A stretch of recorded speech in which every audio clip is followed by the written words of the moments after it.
Hi, this is Mark Williams with Circa Real Estate in Houston, Texas, a broker, realtor here.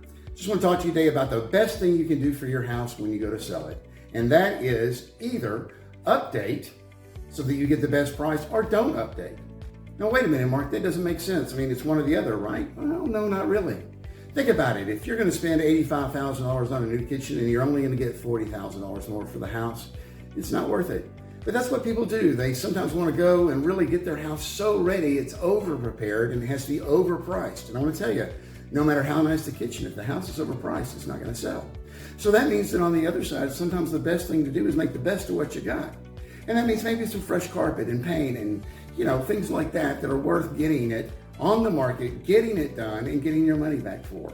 So yes, the best thing you could do is probably update your house. Yes, but the best thing you can do is probably not update your house. You know who knows best?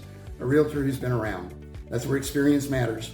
Love to help you with that. If you'd love for me to come and look at your house and talk to you about what the pluses and minuses are and run some numbers and let you know what the benefits are, let me know. Look forward to hearing from you.